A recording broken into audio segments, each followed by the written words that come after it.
How we feeling out there tonight? Yeah, I am not feeling good. So I've hit a real low point. Not an all-time low, but definitely one for the books. It doesn't matter. All this means is I can't record episode 2. I don't have it in me. But I have to upload something. I can't afford not to. So, welcome to the Understanding Dungeons & Dragons bonus episode. The slang and terminology, Depression Fiesta.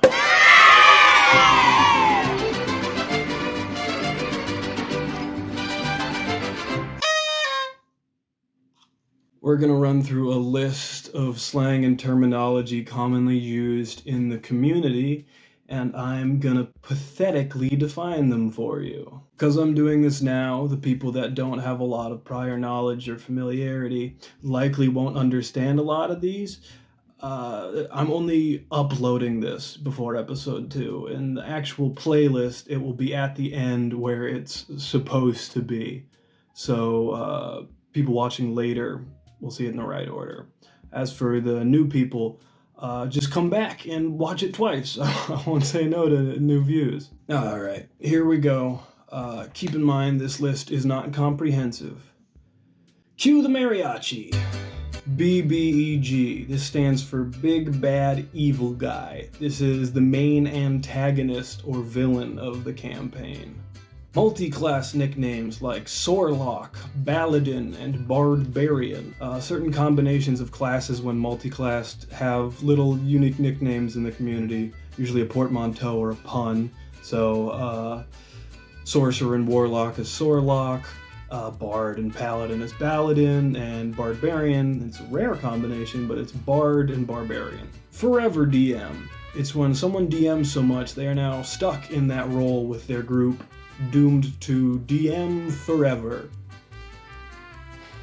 Nat 20/Nat 1. A natural number references the result of a D20 roll before bonuses have been added on. Nat 20 and Nat 1 are significant because they are the highest and lowest rolls possible. Nat 20 is getting fun extra stuff in combat like dealing double damage. Dirty 20 is when your roll adds up to 20 including bonuses. Homebrew refers to unofficial content made by players to be used by their own groups or shared with people. Meta is a gaming term that's been in use for a while. The literal definition of meta means transcending, so meta refers to a level of gameplay that goes beyond the game itself or above the game itself. In video game parlance, it usually means the most common or effective strategy used by a large portion of the player base. Metagaming is when you make decisions as your character using knowledge you as a player has, but the character does not, such as if you are at a table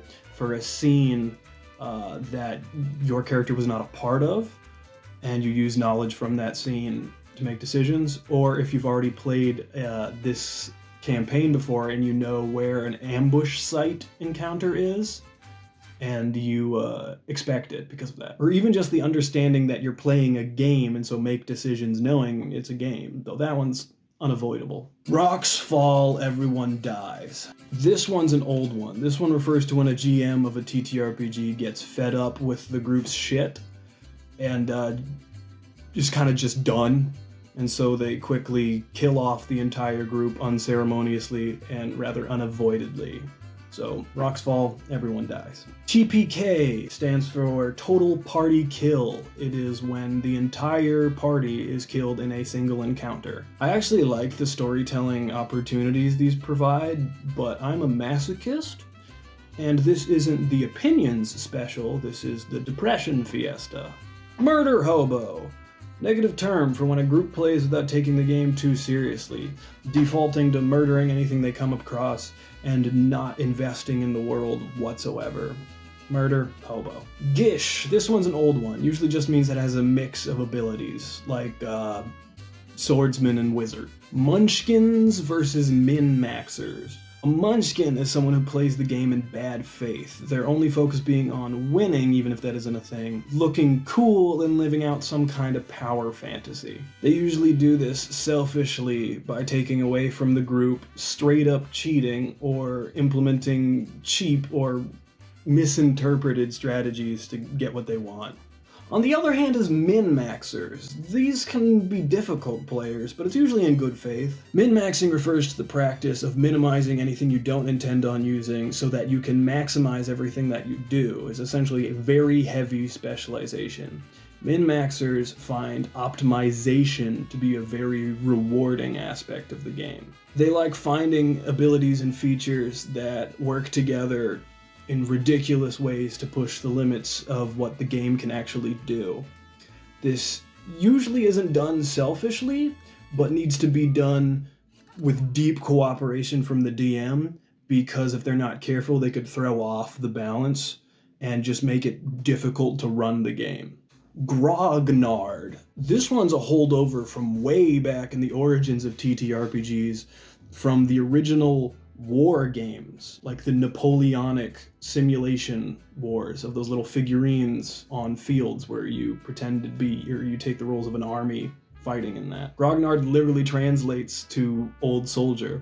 So this refers to much older TTRPG players who are more traditional and like the origins and the simulation side of TTRPG, and can be usually stubborn and stuck in their ways. This dude will likely give a shit about how much the party's coins weigh and actively be keeping track of it. Raw versus Rye. Raw stands for rules as written, Rye stands for rules as interpreted. D&D has a lot of rules with a lot of words, and so when you're at your table trying to figure out what's allowed, what works, what's viable, there's these two methods. Rules as written is a very strict, direct interpretation of the rules, even if it can sometimes get confusing or contradictory, or God forbid, ask Jeremy Crawford. Or rules as interpreted, you do your best to interpret what the rules are meant to mean and give yourself a little bit of wiggle room.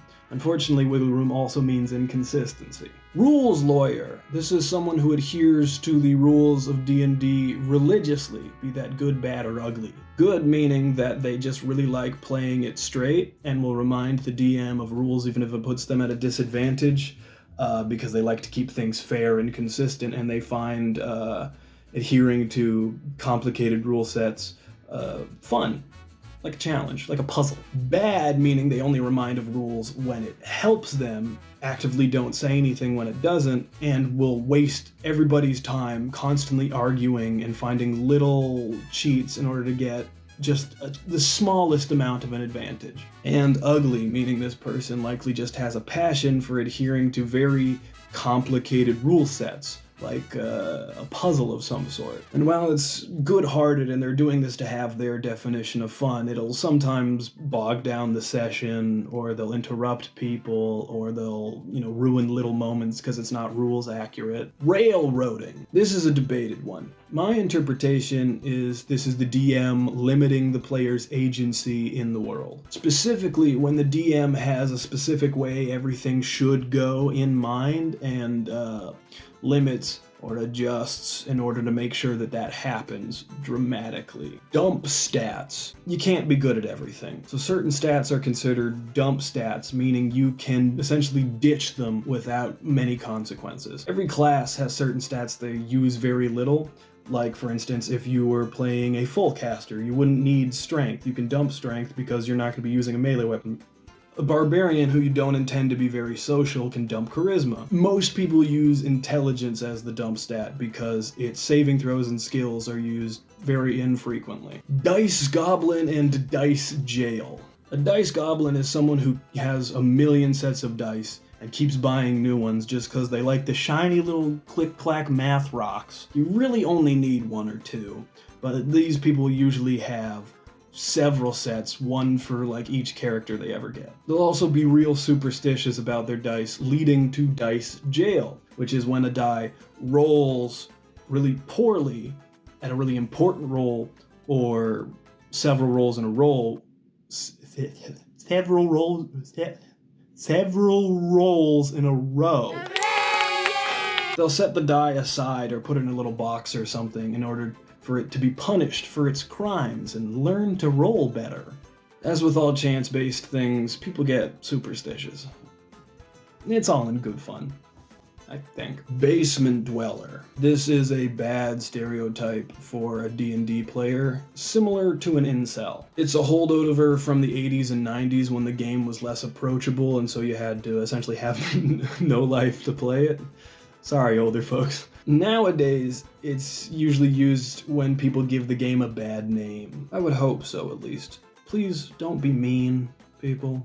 It's supposed to be a good community. There's still a very decent size of the player base that's very exclusionary, use the game to live out power fantasies or sexual fantasies, and unfortunately far too commonly are hostile, harassing, and uncomfortable with female players. It's why I recommend new players play with people that they know, or at least join a group with someone they know well and trust. Telling a story together and living in a world together for a very long time can get very intimate, for lack of a better term.